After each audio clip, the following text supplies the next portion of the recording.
现在啊，有很多大龄剩女啊，虽然她学历高，工作好，但是在找对象这件事情上，真的啊是被现实打脸的。你会觉得啊，又可怜又可恨。在北京、上海这样的大城市里，将来啊，会有越来越多的女孩子真的嫁不出去的。你先别急着反驳我啊，大龄剩女看到这儿可能也很着急啊，想骂我。但是呢，有很多的案例证实了，大龄剩女她们有些共性啊，是阻碍她们脱单的。基本上有以下这3点啊。第一呢，他们找对象啊太挑剔了。第二呢，就是他们活得太毒了。第三呢，就是恋商非常低。你看完了之后觉得我说的不对，你再喷我啊。我就拿前几天到我这来的一个33岁的大龄女生的案例来讲讲吧。其实呢，她长得还可以，颜值呢也能打个7分，在体制内上班，月薪呢有1万多。那天啊，她来我这儿啊，见了一个82年的男人啊，离异的，但是年薪100万，非常优秀的男士啊。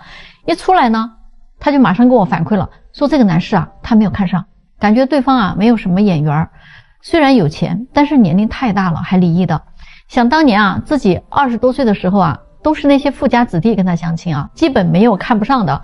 所以啊，如果自己找个这样的人，觉得很亏，带出去啊特别没面子。他觉得自己还没有沦落到要找一个离异的人，长相自己还不太喜欢，年龄还那么大。我说，那你怎么不反过来想一想啊？一个年龄没有这么大，未婚的，年薪100万的，而且还能看着有点感觉的男人，那可能你也不是人家的菜。他想了想说，也是，现在年龄啊一年比一年大了啊，确实不好找。要不呢，我就跟这个人处一处试试。但是啊，没有想到的是，这个女士啊太自信了。当我去问这个男士的时候啊，人家这边根本就没有看上他。男士跟我说啊，这位女士聊天啊，真的特别不舒服。一坐下来就问他为什么离婚的。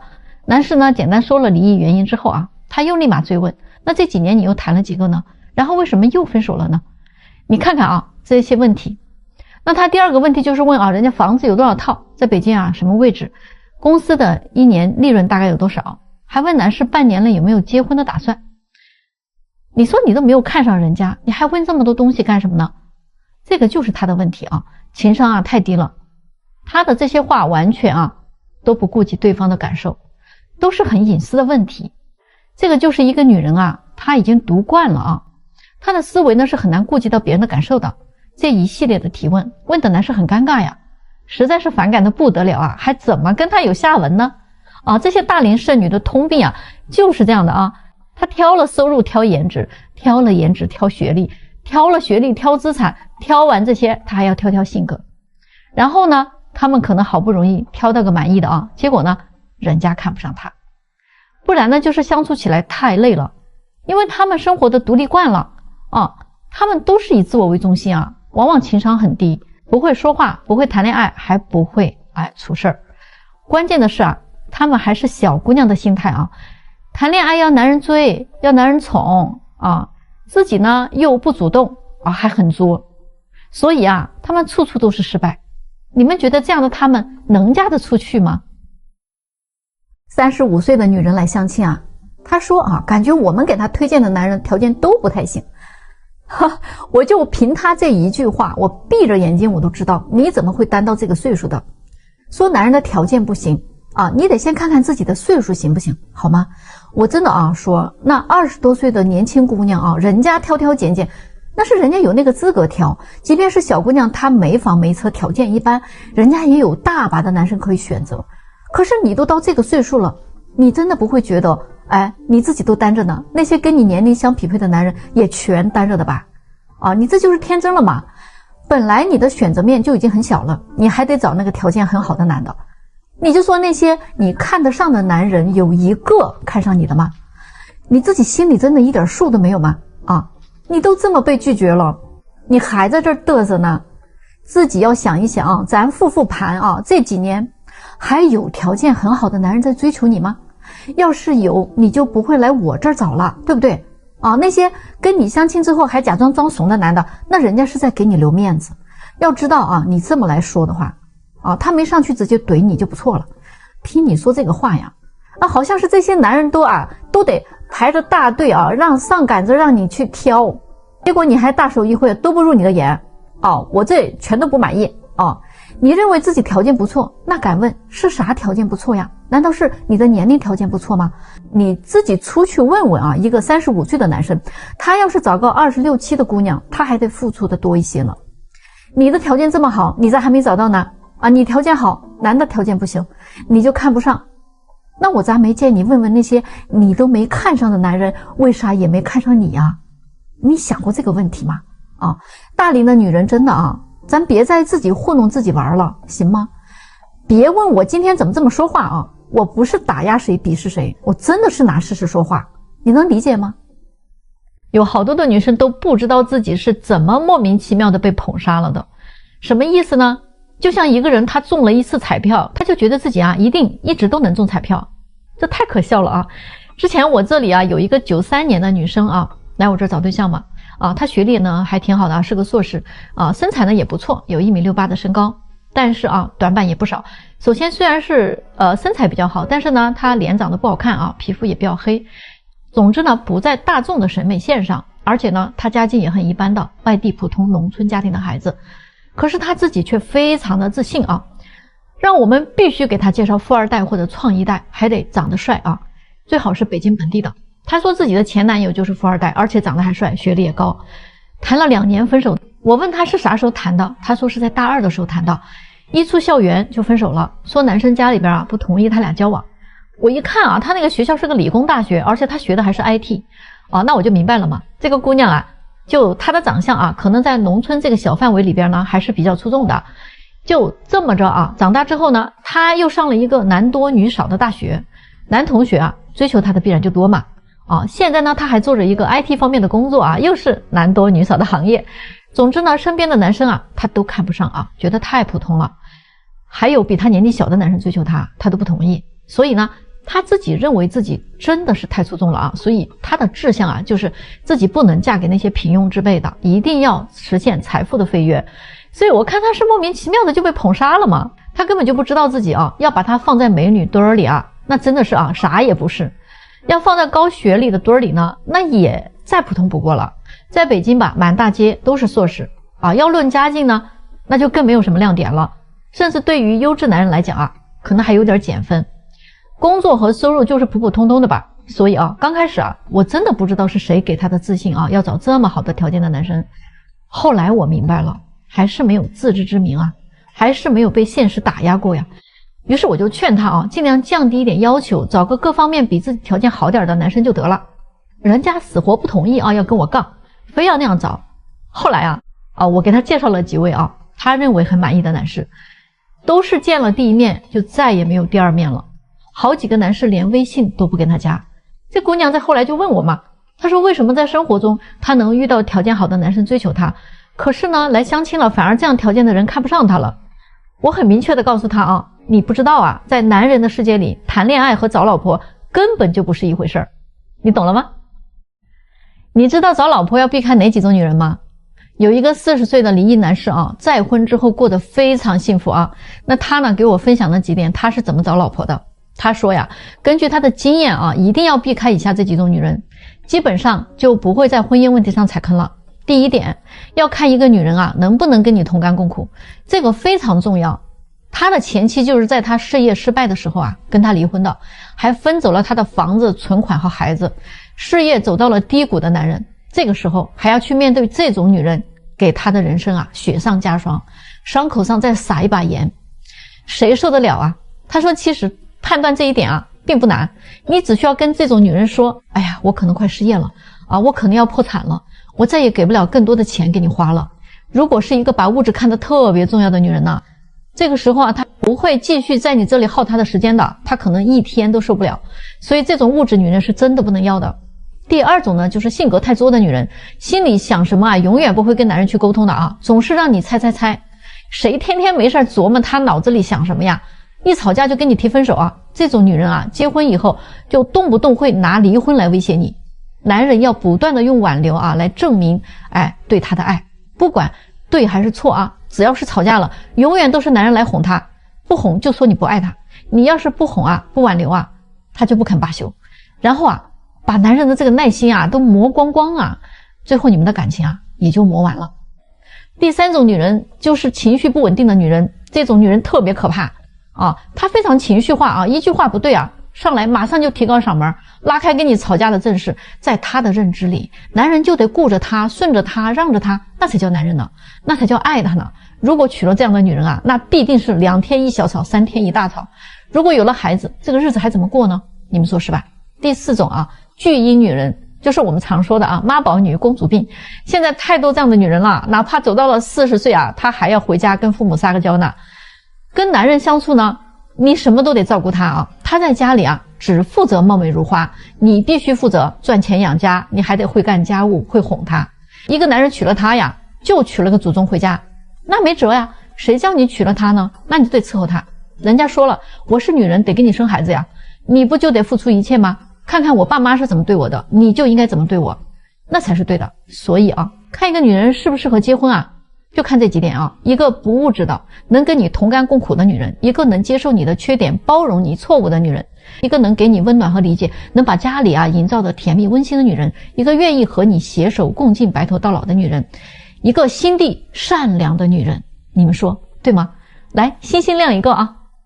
大家知道吗？太无奈了，最近我们北京的大龄专场哈，相亲活动又是女生爆满，男生呢少得可怜。我还一个一个打电话去联系哈，愿意来的人少之又少，这个场面真的很尴尬哈。不过呢，在场的女生呢还是个个都很积极展示自己哈，但是男生呢却显得非常冷淡。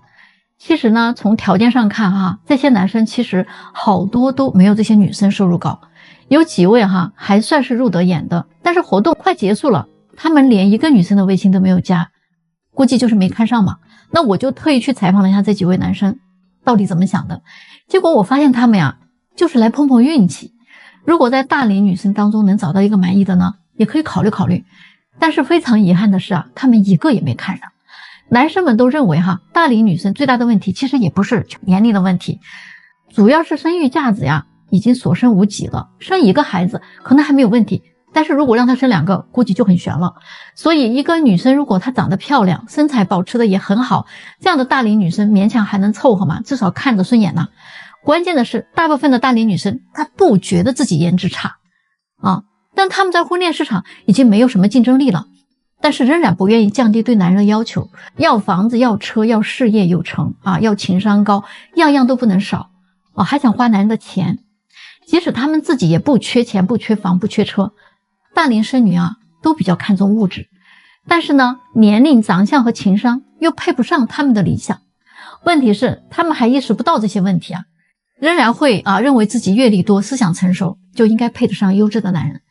其实呢，大多数剩女啊并不漂亮，只是她自己认为自己漂亮而已啊。工作能力呢确实很强，有房有车，这些又不是男人找女人的一个刚需。结果呀，他们的要求比20多岁的女孩还高，自认为阅历很丰富，其实只不过是情感经历丰富。对于优质男人来说，这样的女人基本上就是低价值的。所以这些大龄剩女呢，还总以为自己是因为年龄大了不好找到好男人，其实背后还隐藏着更多的问题，他们根本就意识不到这些，对吗？你猜怎么着哈？又来了一场相亲现场的爆笑剧。39岁的男士和36岁的女士第一次见面，在咖啡馆里，哥们儿一开口就问：你房子买了没有啊？女士说：没有啊，北京的房子这么贵，哪能说买就能买的呀？然后呢，这男士又紧接着问：那你买车了吗？女士仍旧摇头说：车也没买啊，摇号都摇不到。接着呢，这个男士说：那你有存款吗？女士就很无奈说：我也没啥存款。这下这哥们儿马上说：不好意思，那咱俩不合适。不过呢，看在没人是我二姨的份上，咱俩就稍微坐会儿就走吧。于是他就开始低头玩手机了，再也没有抬过头。这时候这女士就憋了一肚子的气没忍住就开始反击了，说你一个大男人的相亲就一个劲儿对一个女的问这问那的，你是不是还想蹭吃蹭喝呀？条件好点有什么好牛气的？我是个女的嘛，嫁汉嫁汉，穿衣吃饭，你不懂吗？你凭什么这么拽呀？这哥们儿立刻就怼回去了，你说啥？我蹭吃蹭喝？你看看你自己，都36岁了，工作10几年了，每个月工资攒不住，花光光从来没有想过买房买车，还没有什么存款，你不就是想着以后能找个老公嘛，让他给你买房买车给彩礼就完了呗，对吧？你的思想其实还停留在旧社会，你知道吧？都什么时代了呢？现在是男女平等好不好？我读书你也在读书，我赚钱你也在赚钱，甚至啊，你可能比我赚的还多。以前的女孩子连驾照都没有，而现在呢，不但能开滴滴，还能开动车，还有当宇航员的啊。国外啊都有女总统，那既然男女都平等，为啥光让我一个人买房买车呀？你根本就是想索取嘛，啊，你啥都不想干，那我还谈什么呀？这女生立马就反驳了哈，我是女人呐，要生孩子的呀，男女能真正平等吗？生孩子可是跑一趟鬼门关呐，难道你们男的不应该给我们补偿吗？这哥们儿就说了哈，别，我可不一定想要孩子啊，你生的是孩子，又不是生的我，你可别找我补偿，我又不指着他给我养老，而且呢，现在很多都是养儿啃老，好不好？以后啊，他要是赚到钱了，愿意孝顺你，那是你的事儿，跟我没关系啊。要说补偿，那我不也得该补偿我妈吗？对不对？这个男的啊，我觉得他真的是太会怼人了啊，真的是个能说会道的主。但是大家觉得他说的到底对不对呢？咱们到评论区聊一聊呢。你完全想不到哈，在有钱人的眼里啊，这些姑娘是绝对不能娶回家做老婆的。这个是我前几天跟一个大佬聊天的时候呢，我才知道的。人家真的是哈人间清醒，大家也可以来看一看哈，他分析的到底对不对。第一类就是资料上写着喜欢打高尔夫球的，他认为呢，这种女生如果哈不是家庭条件特别好，比较清闲，喜欢这种运动的话，大部分一般普通女生喜欢玩这个运动的，其实都有一个原因，我就不细说了哈，懂的人都懂。第二种呢，就是在金融行业工作的女生，这类女生啊，见过很多大佬级别的人，她们在工作当中会接触很多有钱的人，她会莫名其妙把自己摆放在这个阶层或者呢这个群体里，所以他们会找对象的时候把物质生活或者物质条件会放在第一位的，不管自己呢配不配。第三种啊，就是普通的家庭，收入也很一般的女生，你看她如果穿一身的名牌，拿的包也好几万，开的车也很贵，那这种女生啊也绝对不能要的。短则一下呢可能会考虑娶回家呀，就算了吧。最后一种哈，就是所有艺校的漂亮女生也一样，基本她不会娶。她说就一个字儿哈，丧。她是一个创一代嘛，40多岁了，离过一次婚，见过很多人，也非常了解人性。她的观念呢，我其实不止一次哈听到过同级别的大佬聊过，所以我觉得虽然不能全部一概而论，但是这个论述哈已经基本上代表了他们这个群体的普遍认知了，大家觉得是不是？不想再多养一头猪了，大家看过这个视频吧？当时真的给我笑喷了都啊！今天我讲的这个呀，是个现实版的真事儿。上个月呢，我给一个89年的男生介绍对象嘛，他们家里啊还真就是养猪的啊，人家就是做这个生意的，家里还挺有钱，在北京呢有2套房产2辆车，男生自己呢也上的是985大学，人也挺聪明的。但是这个男生他比较低调，希望呢自己能找一个朴实一点的，能踏实过日子的女的，不那么物质的姑娘哈。结果太不巧了，那天呢跟他相亲的姑娘一上来就问了他一大堆的问题，房子、车子、收入、存款、资产等等哈，问了一溜够，完全暴露了自己物质女的那副嘴脸。所以这个男生就说了，我没房啊，我也没车，我也没啥资产，家里边就是养猪的。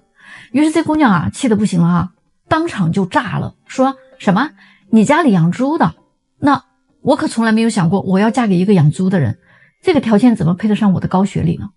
后来啊，这个女的就跑来质问我哈，她说你不是说他们家里做生意的挺有钱的吗？有房有车的，但是她自己跟我说的跟你说的可不一样啊，这到底怎么回事？你不会是在糊弄我吧？于是哈，我真的是没办法，我就把男生啊给我提交的那些房产证明、收入证明哈，全部给他看了一下。我还告诉他啊，是因为他没看上你，所以啊才跟你说这些的。这回这个姑娘一下子就泄气了哈，说那怎么就没看上我呢？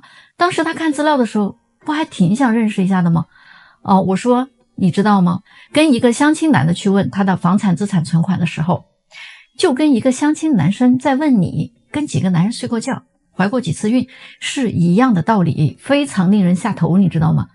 这回他真的后悔了啊！结果呢，回去之后呢，又去联系那个男生，结果人家就给他回了一句话，抱歉哈，我们家就是养猪的，但是我不想再多养一头了。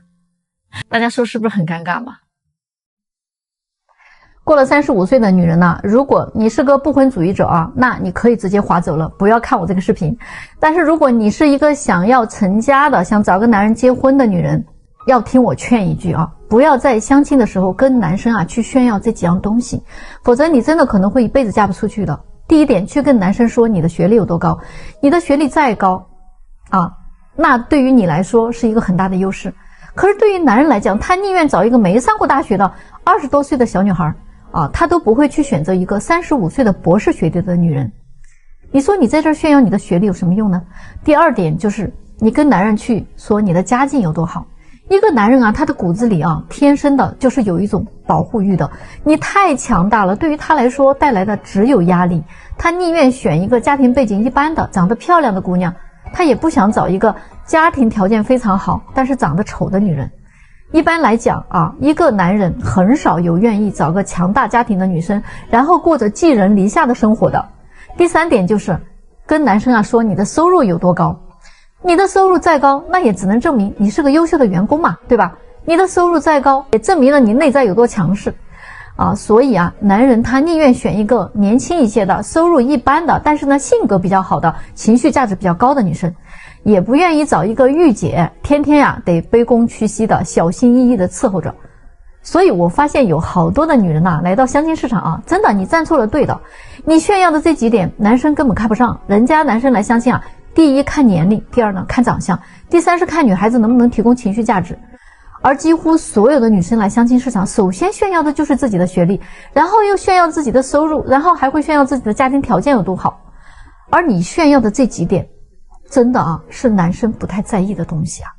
所以女生你来到相亲市场，你不停的炫耀你的这些东西，真的是没有用的。你要再这么炫耀下去啊，你一辈子都嫁不出去。你们说我说对吗？